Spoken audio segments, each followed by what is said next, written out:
Greetings, Sophia here with Body Temple, and I am going to show you a good time. So grab your foam roller and come along with me for a wild ride. I'm going to show you guys a very simple foam rolling technique and sequence today that I do when I'm short on time. So it's short, but if you've foam rolled before, you'll know that it's not always sweet. So do your best. Don't cause yourself extreme pain, just moderate is what we're after. And this is for the purpose of releasing our muscles and letting go of tension, releasing lactic acid from the muscles, toxins, and also just having a moment to be mindful and in your body. So this is a great thing to do every day. And I like to start from my sacrum. So we are on the back of the hips here. I'm sitting on top of my foam roller and I'm just dropping my weight down onto it. My hands are behind me on the floor, and you can be flat or up on your fingers. And I'm going to start to roll nice and slowly just on the back of the hips here. So we're getting a little bit into the top of the glutes, but really focusing up a little bit higher to begin on the sacrum. We have a lot of muscles that adhere here. And this is also just a place that tends to get really congested for most humans. People who sit too much, people who work out a lot, or put their bodies through other rigors. So I like to close my eyes whenever possible when I'm foam rolling because I find that it helps me get into the sensation more and be guided by sensation.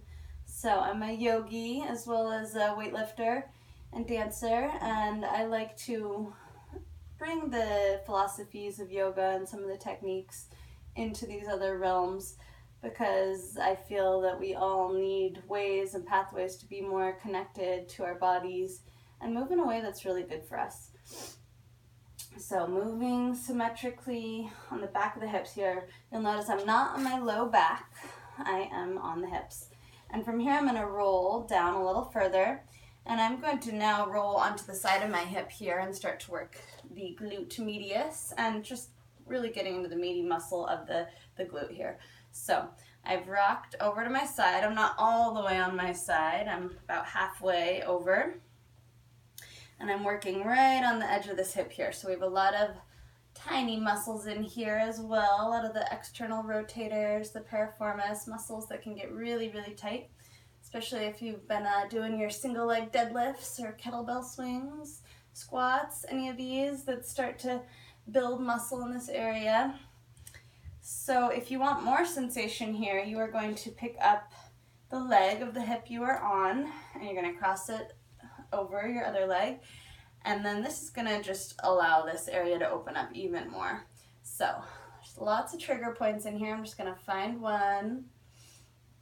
I'm going to close my eyes. Take a couple deep breaths in and out through the nose. You can also try the technique of rocking a little bit side to side here.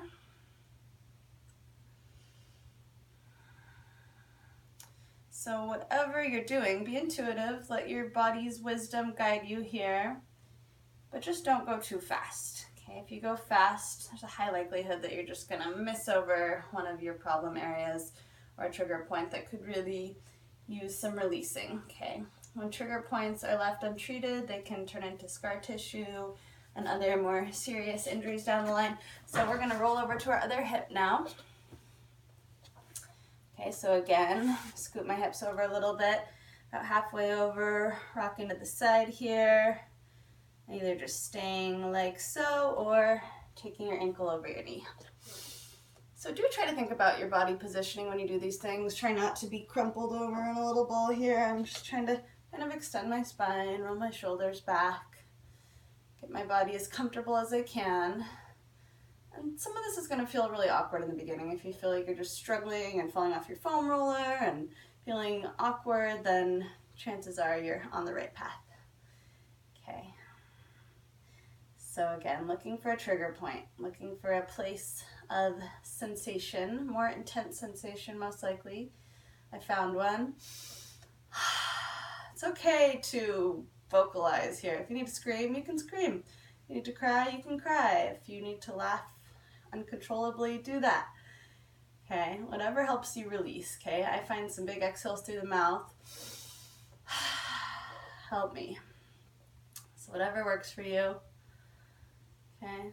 When you're alone in your house, you do whatever you want. Be as weird as you want to be. I totally encourage that.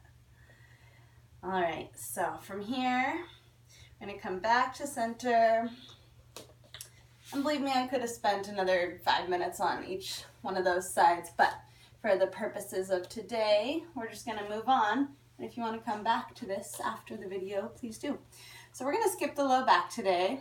There's lots of reasons why, and I'm just not going to get into them, but you'll find out for yourself what works.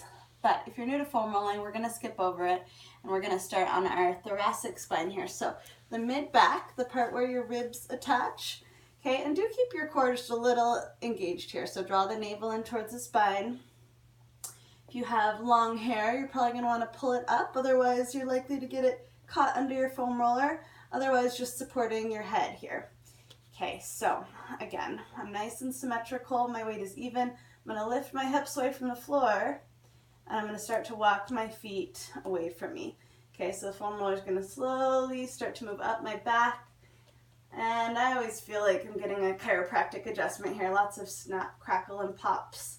And I'm going to walk it all the way up to my shoulders, okay? And I'm going to do this a couple times, just going to slowly walk to the mid-back and back up. And if you found any of places in that line that felt like they needed some more attention, go ahead and just return to them and do some gentle rocking forward and back here. I'm coming all the way up to the backs of the shoulders. We generally have a lot of trigger points in here, and I'll make a video specifically for this region. Today is just kind of a once over of the big muscle groups of the body. So again, we started at the mid-spine here, thoracic spine, where we tend to lose mobility as we age. And then I'm walking down. Now I'm going to set my hips on the floor, and I'm going to release my body down, and I'm going to move the foam roller all the way under my neck here. So make any little adjustments you need to.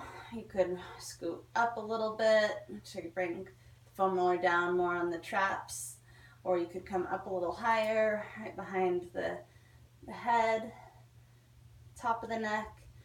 So, I found some spots here. I woke up with a stiff neck this morning, so I'm just gonna hold here for a moment, close my eyes, take a few breaths, release stress, release tension. Through practices like foam rolling, we're creating more spaciousness in our body, which I believe therefore allows us to have more spaciousness in our life and our mind and how we think, and allows us to move from a more responsive place rather than a reactive place.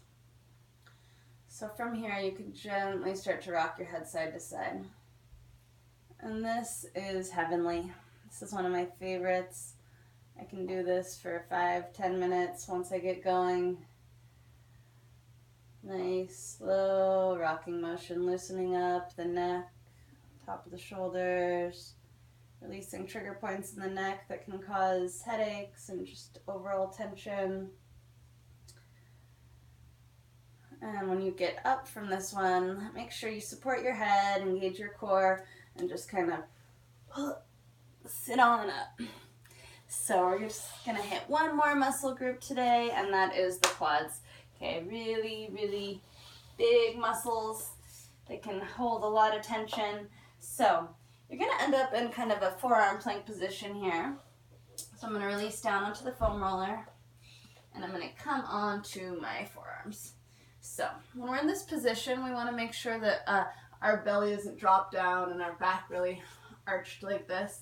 Okay, so really draw the low belly in, think forearm plank, and from here, slowly walk your arms forward to roll the foam roller down towards your knees. So we're never going to roll over the knees with the foam roller. I want to stick to muscles and soft tissue. So nice and slowly coming up, and again, just move your arms as you need to. My shoulders are down the back. And I'm slowly rolling up and down. Okay, again, searching for places of tension. When you find one, stop. Breathe. Get your body as comfortable as you can so you're not causing tension in other areas. And just, if you can hold on the trigger points for 30 seconds, great. That will create a lot of change in the body. Okay, the whole 1 second, 2 second pauses are not usually enough to really do the deep work that we need here. So I'm going to find one more trigger point. And I'm going to hold.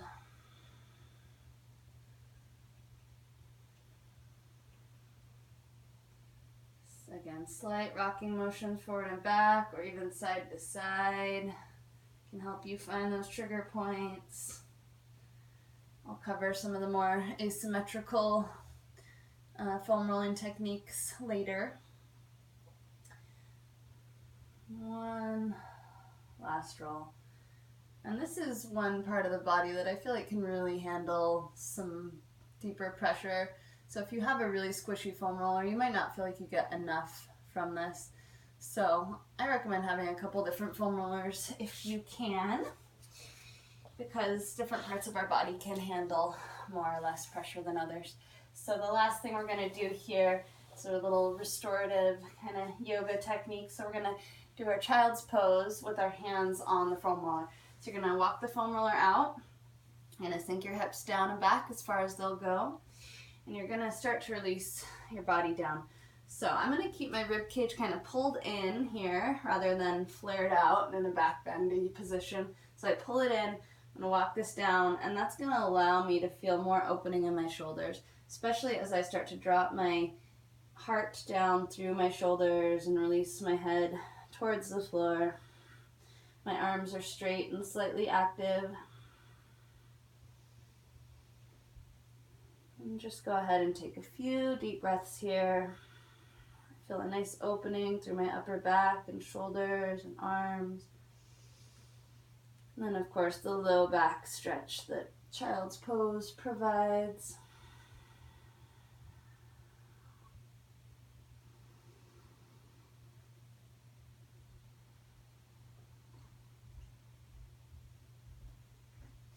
And from here, rolling up slowly back to seated. Just kind of notice how you feel right now.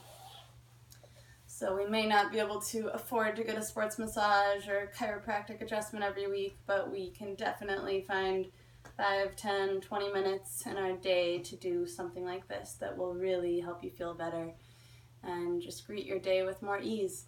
So I hope that for you today. Thank you for joining me, and have a beautiful, healthy day.